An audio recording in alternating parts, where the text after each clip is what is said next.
वंदे अहं श्रीगुरुश्रीयुतपदकमलं श्रीगुरून् वैष्णवांश्च श्रीरूपं सग्रजातं सगण रघुनाथान्वितं तं सजीवं साद्वैतं सवधूतं परिजनसहितं कृष्णचैतन्यदेवं श्रीराधाकृष्णपादान् सहगण ललिता श्रीविशाखान्वितांश्च नमो विष्णुपादाय भगवते प्रियात्मने भक्ति केवल पृष्ठाय गुरुवर्ग अनुगामिने भक्ति सुंदर सन्यासी नामिने गौड़ीय शास्त्र गौरांग ख्याति प्रकाश कीर्तये नमो महावदन्नाय कृष्ण प्रेम प्रदायते कृष्णाय कृष्ण चैतन्य नामने गौरतिशे नमो नमो। আমার শ্রী গুরুদেবের চরণ কমলে কোটি কোটি প্রণাম নিবেদন করে নিজ আত্মকল্যাণের উদ্দেশ্যে কিছু হরিকথা বলার প্রয়াস নিয়ে উপস্থিত হয়েছি। আপনারা আস্বাদন করুন এবং যদি সম্ভব হয় লাইক শেয়ার করতে ভুলবেন না। ধারাবাহিক গৌর কথায় দিগ্বিজয়ীর অহংকার চূর্ণ আস্বাদন করছেন আপনারা। কেশবকে আলিঙ্গন করল নিমাই। দেখতে দেখতে কেশবের দেহ ভক্তি আর বিজ্ঞান দেখা দিল। তৃণের চেয়েও অধিক এলো কোমলতা, নম্রতা, দম্ভের বাষ্পমাত্র রইল না। বাড়ি ফিরে গিয়ে হাতি ঘোড়া যা কিছু স্থাবর অস্থাবর সম্পত্তি ছিল সব জনে জনে বিলিয়ে দিল। কৌপিন পড়ল, দণ্ড কমণ্ডলু হাতে নিল, সংসার ছেড়ে চলে গেল অসঙ্গ হয়ে। কং বা দয়ালুং শরণং ব্রজেম। কৃষ্ণ ছাড়া এমন দয়ালু কে আছে যে তার ভজনা করব। স্তনলিপ্ত কালকূট পান করিয়ে বালকৃষ্ণের প্রাণ নাশ করতে চেয়েছিল পুতনা। তবু বদান্য কৃষ্ণ সেই পুতনাকে ধাত্রীগতি দিলেন। মৃত্যুর পরে সিদ্ধ দেহ দিলেন তাকে কৃষ্ণ সেবার অধিকার। এত মহৎ করুণা আছে কোথায়? কিন্তু কেন এই করুণা? কাপট্যের অভিনয় হলেও ক্ষণকাল পুতনার মধ্যে ভক্তির আভাস জেগেছিল বাৎসল্যের আভাস। যখন সে কৃষ্ণকে কোলে টেনে নিয়েছিল, স্তন্যদানে দেখিয়েছিল উন্মুক্ত, যদিও তার অন্তরে জিঘাংসা, যদিও আসলে সে পাপীয়সী, তবুও কৃষ্ণের জন্যে ওইটুকু সে করেছিল বলে, কোলে টেনে নিয়েছিল বলে, স্তন্যপান করাতে চেয়েছিল বলে কৃতজ্ঞ কৃষ্ণ তার দেহান্তরে দিলেন তাকে প্রেম সেবার অধিকার। পুতনা যদি করুণা পায়, আমিও পাব। আমি যে ধরেছি কৃষ্ণ ভক্তি, জানি আমার গাঢ়তা নেই, একান্ত চিত্ততা সেই জানি। আমি কাপট্য লেশ শূন্য নই, জানি বিষয়ে বিলাসে আমার চিত্ত বিক্ষিপ্ত। তবু যেহেতু কৃষ্ণকে একটু ভালোবাসার ভাব করেছি, ডেকেছি কৃষ্ণ কৃষ্ণ, তাতেই তিনি অস্থির হয়ে উঠবেন। তিনি কৃপণ নন, অকৃতজ্ঞ নন, ক্ষুদ্র আত্মা নন। তিনি দাতার রাজেশ্বর। এই যে নরদেহ পেয়েছি, এই দেহ তো তার অনন্ত কৃপা। নরতনু ভজনের মূল দেবতার দেহে জ্ঞান ভক্তির সাধন নেই, সে সাধনের সুযোগ শুধু নরদেহে আছে। তাই স্বর্গবাসীরাও এই মর্তদেহের অভিলাষী।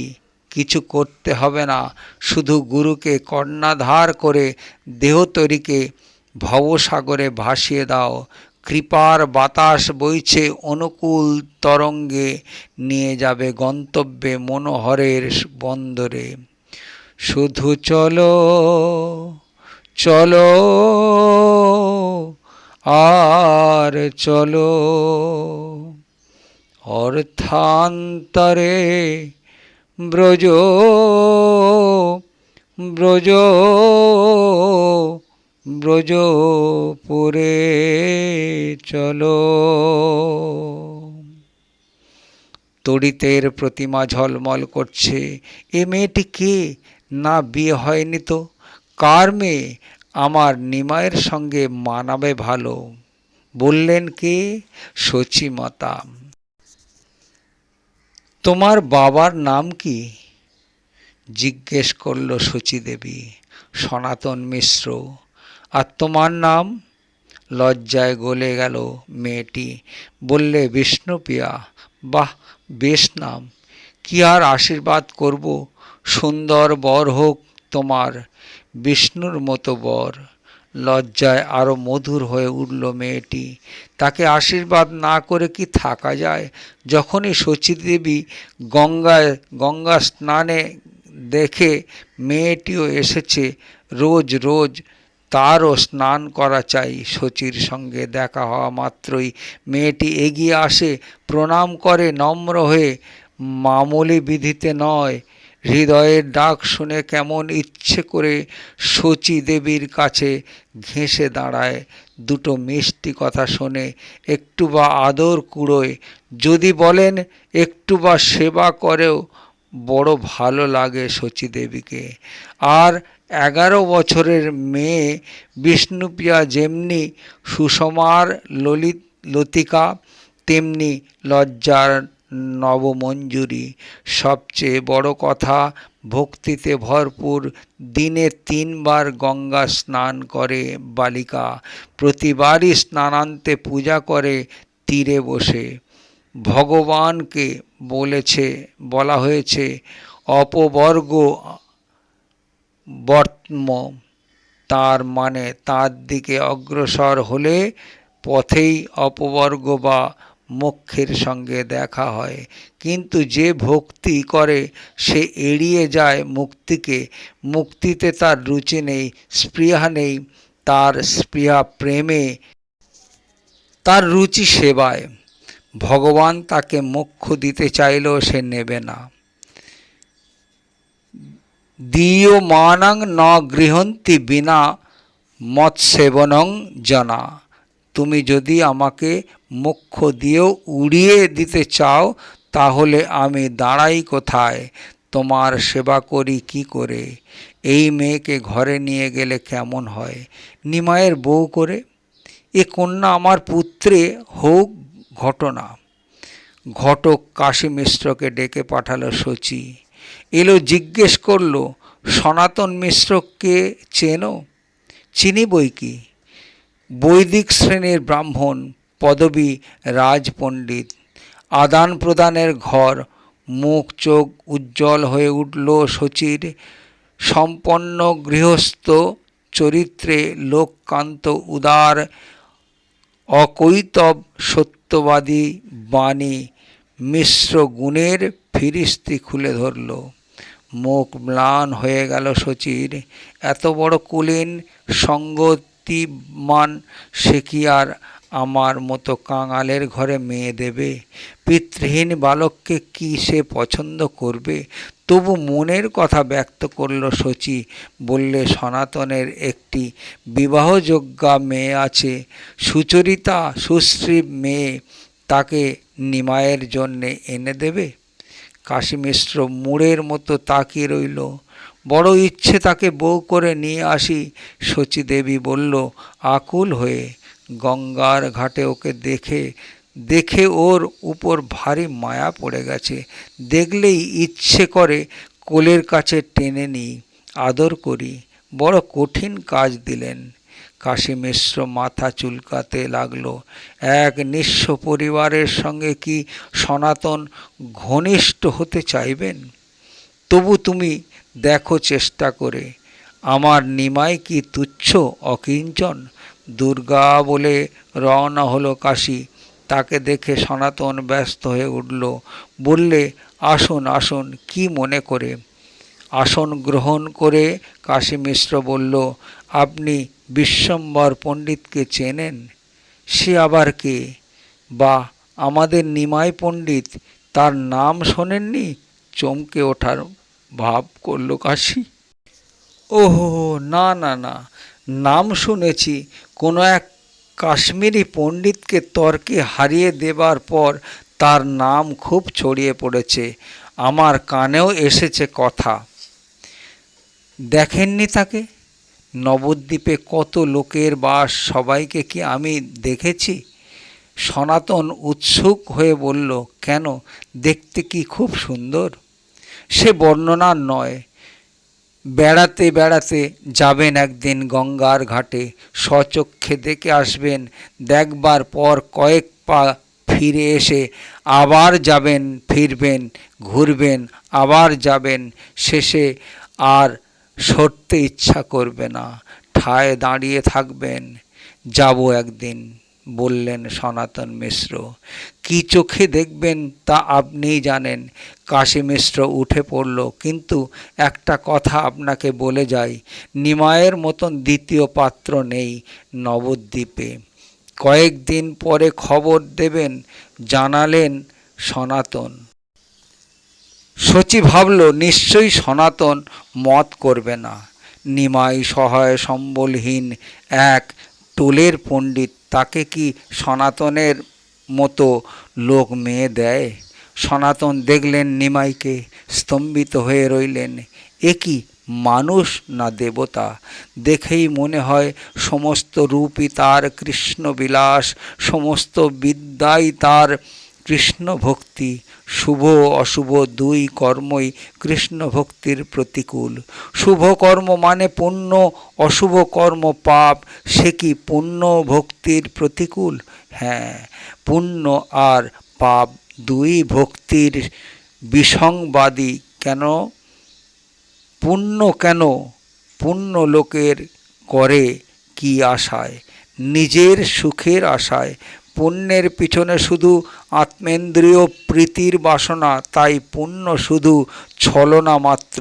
তাই পুণ্য কৃষ্ণ ভক্তির বাধক। পুণ্যের ফলে যখন সুখ ভোগ হয়, তখন তাতে মত্ত হয়ে পুণ্যবান কৃষ্ণ ভজনের কথা আর মনে করে না। আর পাপের উদ্দেশ্য তো শুধুই ইন্দ্রিয় তর্পণ, আর কিছুতেই তৃপ্তি হয় না বলেই তা পাপীর যন্ত্রণা।